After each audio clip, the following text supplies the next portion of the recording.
ഞാൻ ഒരു മലയാളിയാണ്. ഞാനിപ്പോൾ താമസിക്കുന്ന കർണാടകയിൽ കുറച്ച് ബ്രോക്കർമാർ, അതായത് മച്ചൂര്, ആനമാളം എന്ന് പറയുന്ന സ്ഥലങ്ങളിലൊക്കെ കുറച്ച് ബ്രോക്കർമാരുണ്ട്, പെണ്ണ് ബ്രോക്കർമാർ. കുറ്റ്യാടി, നാദാപുരം, തൊട്ടിൽപ്പാലം ആ സൈഡിലേക്കൊക്കെയുള്ള ജനങ്ങൾ വന്നു കഴിഞ്ഞാൽ ഇവർ 1.5 ലക്ഷം രൂപ ബ്രോക്കർ പൈസ മേടിച്ച് ഇവിടുത്തെ പാവപ്പെട്ട സാധുക്കളായ ആദിവാസി ST കുട്ടികളെ വിവാഹം കഴിച്ചു കൊടുക്കുകയാണ്.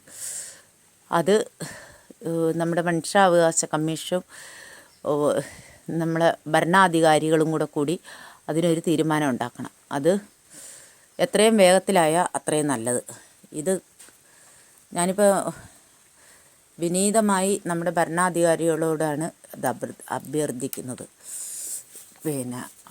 ഒരുപാട് പെൺകുട്ടികളെ ഭാവി നശിച്ച് നാരായണക്കല്ല് പിടിച്ചിട്ടാണ് ഇപ്പോൾ ഉള്ളത്.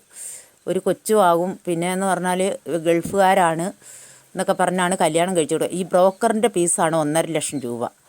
ഇപ്പം ഞാൻ ഒരു ഒരു പെണ്ണിനെ പറ്റി ഒരു ബ്രോക്കറോട് ചോദിച്ചപ്പോൾ 1,35,000 രൂപയാണ് ബ്രോക്കർ പൈസ ചോദിച്ചത്. അത് ചെക്കൻ കൊടുക്കണം.